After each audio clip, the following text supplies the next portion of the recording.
World News Today, brought to you by Admiral Corporation, world's largest manufacturer of radio phonographs with automatic record changers. This program is presented in behalf of Admiral dealers all over America. By shortwave broadcast direct from important overseas stations and leading news centers in our own country, CBS reporters are waiting to bring you first-hand news from the world's political and battlefronts. Now, here's Bob Trout. Front reports from Germany tell us that British troops of the Second Army are now within 7 miles of two important German cities, the river port of Bremen and farther inland, the city of Hanover. Bremen, according to one report, is now under British artillery fire. Allied airborne troops dropped over a wide area of northeastern Holland ahead of the British-Canadian First Army, which is meeting heavy resistance in the drive to cut off Holland from Germany. There are no reports yet of a link-up between First Army troops and the airborne, but the First Army did capture Zutphen, the Dutch communications center on the IJssel River. More than 1,200 American heavy bombers attacked rail yards and airfields today in central Germany. The Germans are fighting fiercely in the streets of Vienna, but the Russian troops are steadily closing in. In the Pacific, the B-29s have returned to Japan with an attack by substantial forces on Kanoya on the southern tip of the enemy homeland. And an Army spokesman aboard the Admiral's flagship off Okinawa predicted heavier and heavier fighting on the southern front of that island. Our first overseas point today is France. Admiral takes you to CBS Paris. Bill Slocum, Jr. reporting. Probably the biggest news out of this area tonight is the strong British thrust at the great German port of Bremen. At last reports, British armor fighting under Montgomery were within 8 miles of the second port of Germany. However, that report is several hours old, and when an armored outfit is on the move in high, it very often doesn't waste any time making reports. So possibly there's action in Bremen right now. There were earlier reports of German evacuation from Bremen. The fighting in Europe goes well and slowly.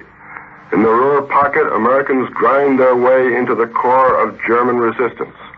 This resistance, by the way, is of a very high caliber. From April 1st to 6th, a total of 189,611 German prisoners were marched into our prison pens here, and approximately another 25,000 were killed or wounded. No army can lose 200,000 men a week for very long. As Allied planes work over sensitive German targets, As Allied planes work over sensitive German targets, the Luftwaffe is showing signs of resistance, but it remains fairly feeble. Yesterday, German pilots did their stuff with their radio earphones humming with a startling mixture of sound instruction and good old do or die for dear old Rutgers pep talks. Ground communications carried the normal ground to pilot messages, plus soul-lifting snatches of Horst Wessel and Deutschland über alles, plus brief verbal exhortations to the pilot to get in there and die for dear old Hitler. A great many of them made it.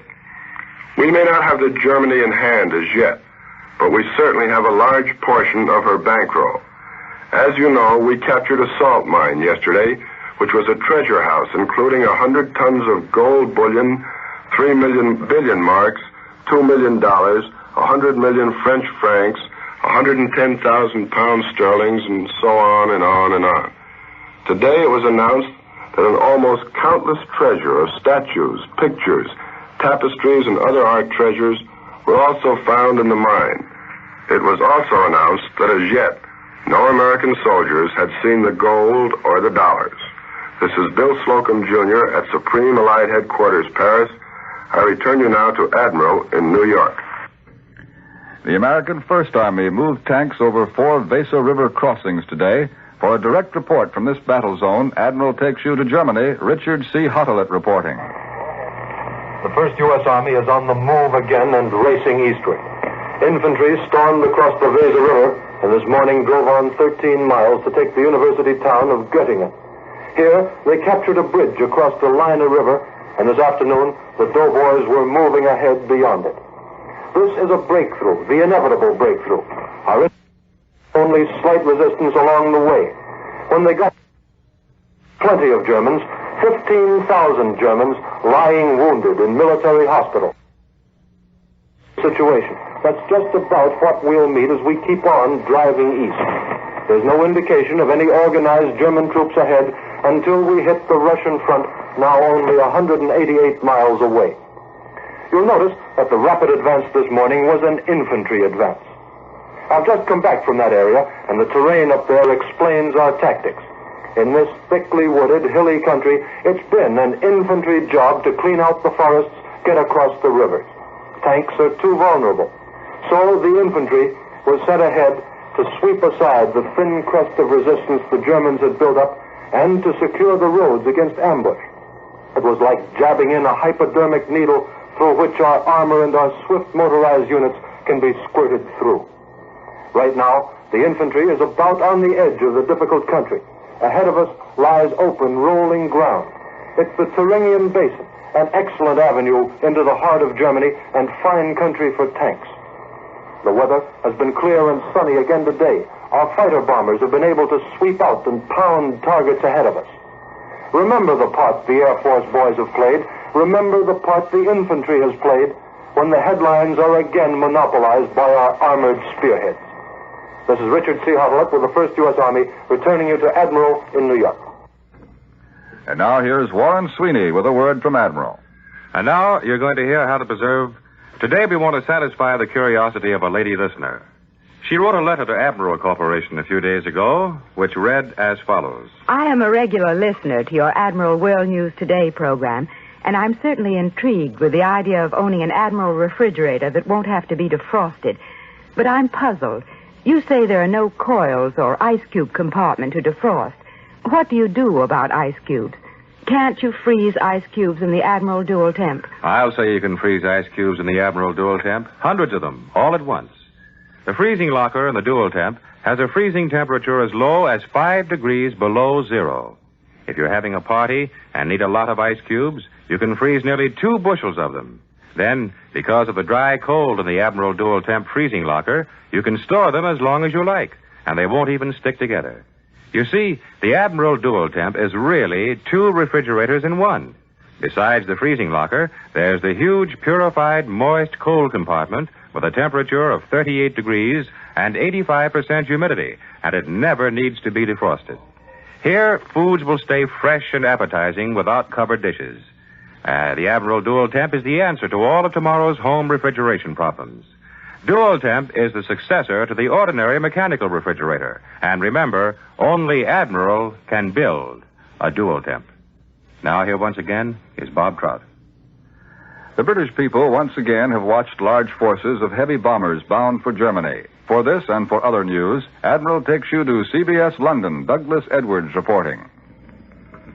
The American 8th Air Force was out in very great strength today.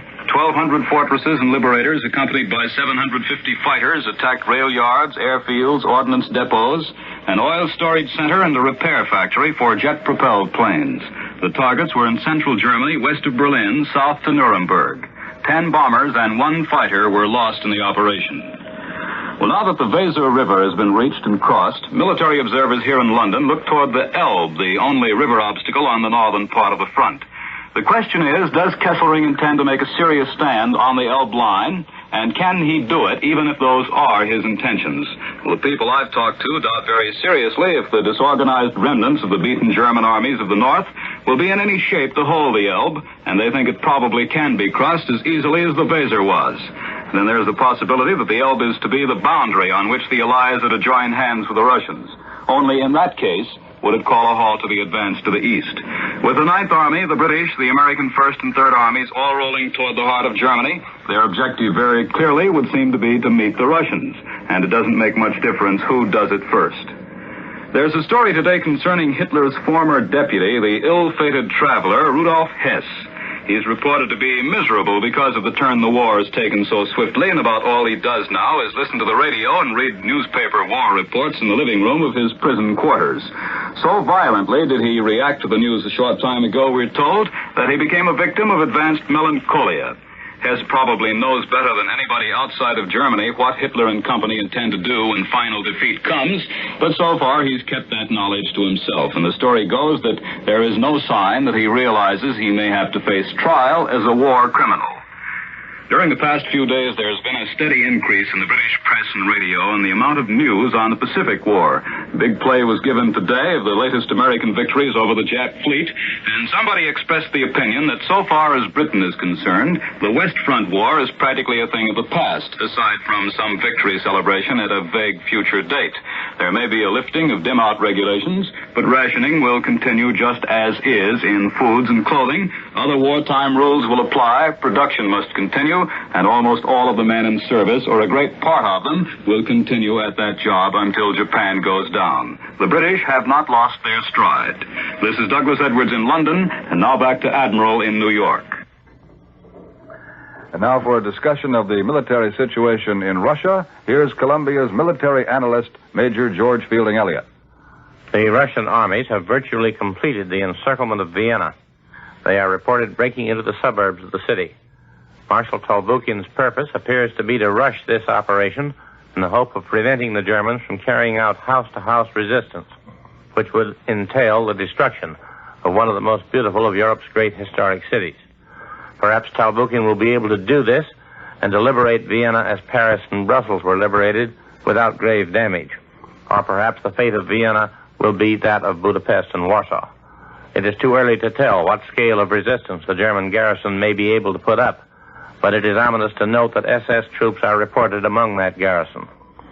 We should further consider that the fall of Vienna would open to the Russians the eastern entrance of the Danube Gateway through the mountain region of Central Europe, where the Nazis are proposing to make their last stand.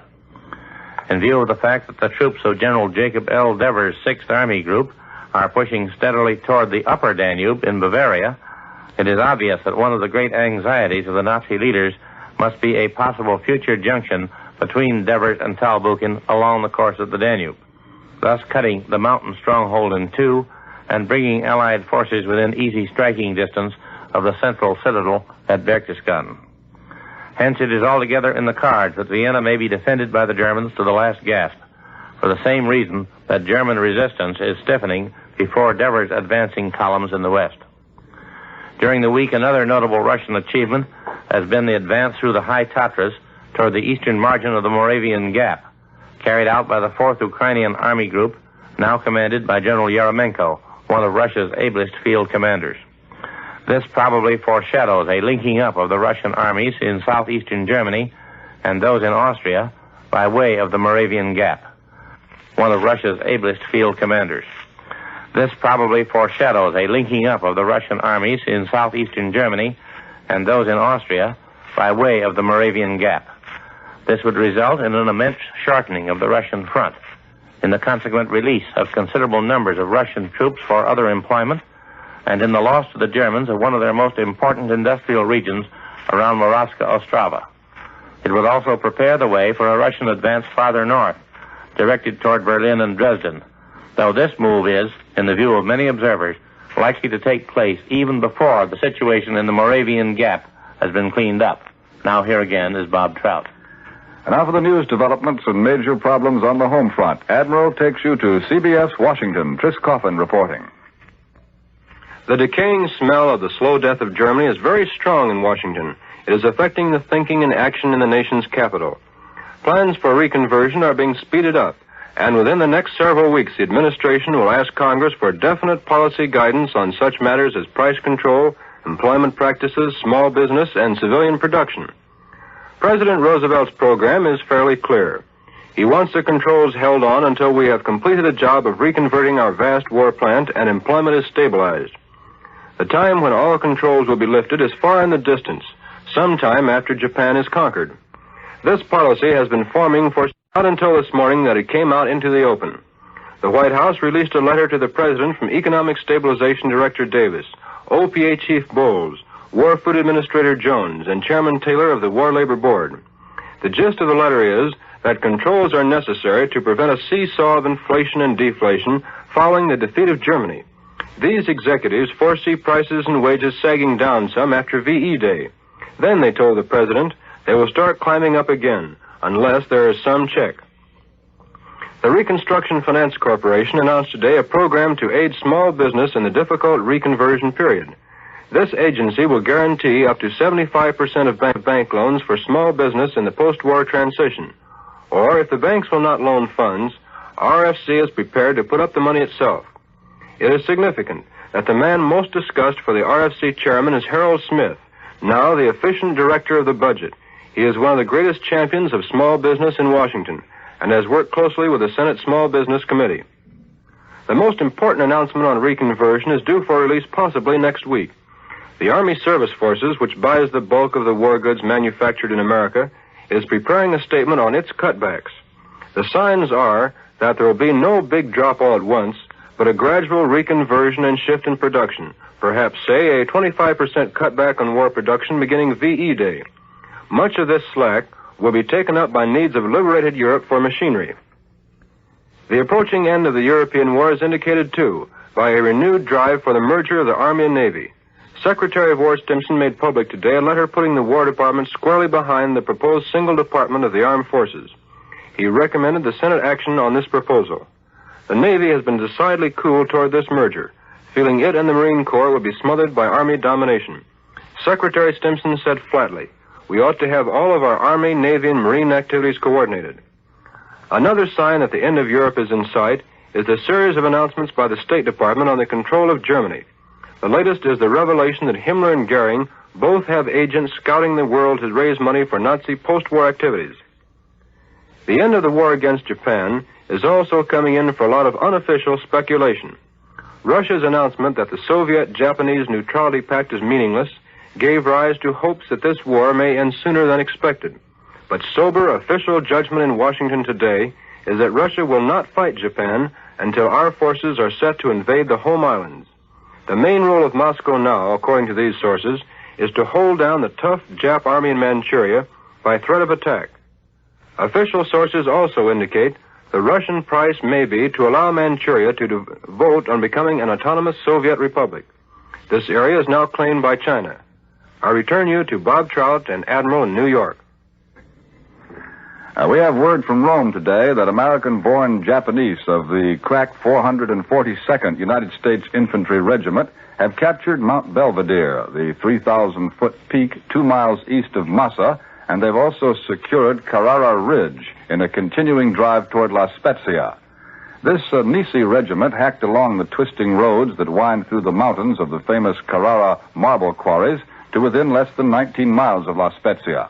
The Germans hurled heavy artillery and mortar fire from dominating heights along the coastal ridge in an effort to check the drive. Correspondents in Italy say the capture of Mount Belvedere paves the way for a two-pronged assault on Massa, which is a provincial capital with an estimated population of more than 20,000 people.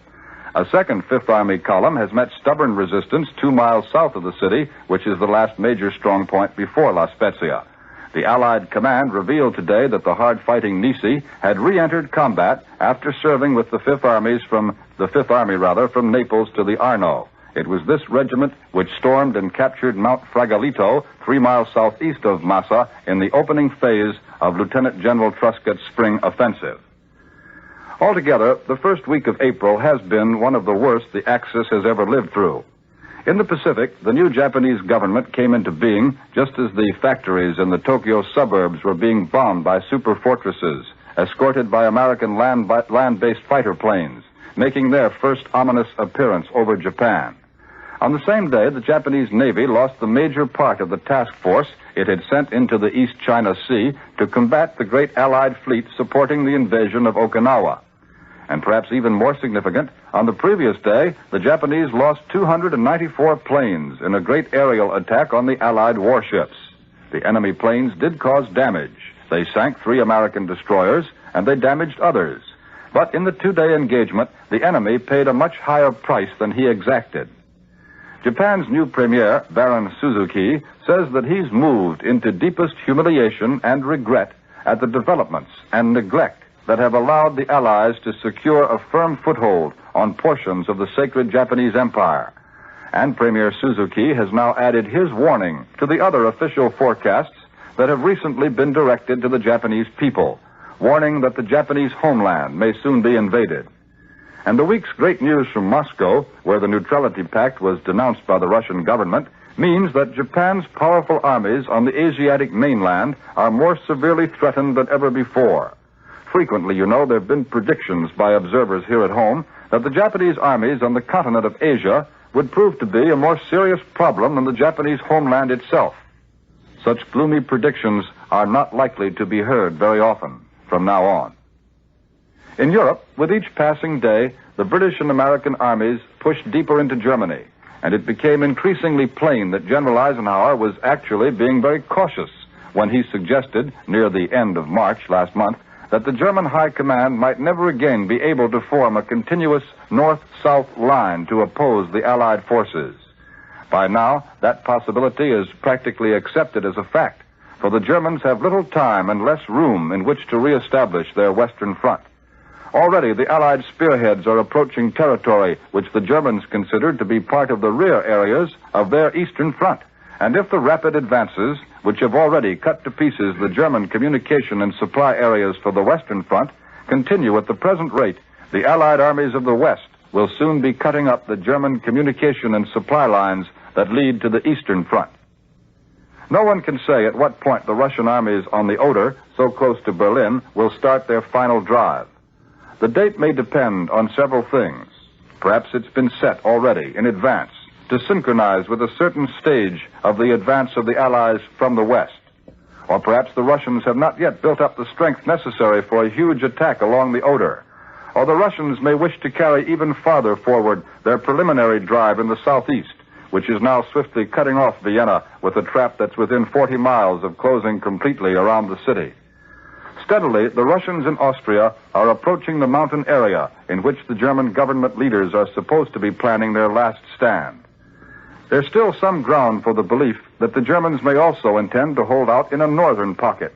The Norwegian government in London says the Germans are bringing heavy guns and other war material into Norway, improving their airfields and increasing the number of fortified U-boat pens, seizing ever larger numbers of Norwegian civilians to be taken to the German torture camps.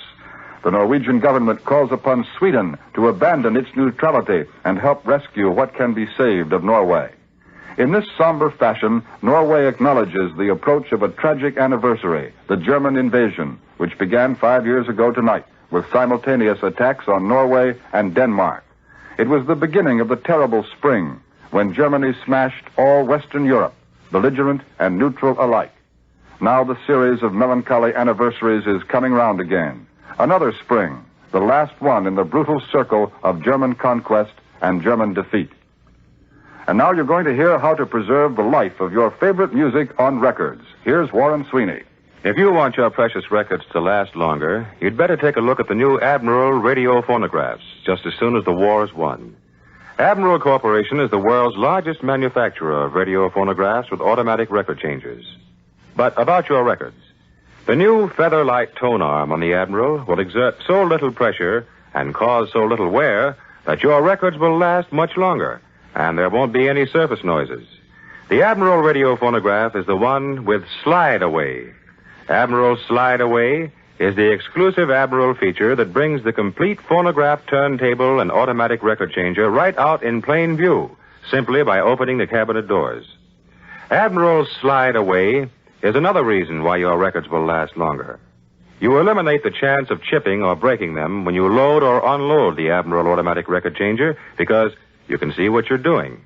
So, to get the best of everything for your listening pleasure, plus safeguarding your precious records, make your post-war radio phonograph an Admiral, America's smart set. This year, there will be only 2 war bond drives rather than 3 as last year. But just as much money, regardless of what happens in Europe, will be needed. So it's up to every American to lend just as much as before. When the 7th war loan starts on May 14th, let's each of us buy a bigger share of extra war bonds than ever before. World News Today is brought to you each Sunday at this hour by Admiral Corporation, makers of Admiral Radio, America's smart set, and post-war makers of Admiral dual-temp refrigerators, Admiral home freezers, Admiral electric ranges. Be sure to listen again next Sunday when Admiral brings you World News Today by shortwave, direct from leading news centers of the world. This is Warren Sweeney speaking coast to coast for Admiral. This is CBS, the Columbia Broadcasting System.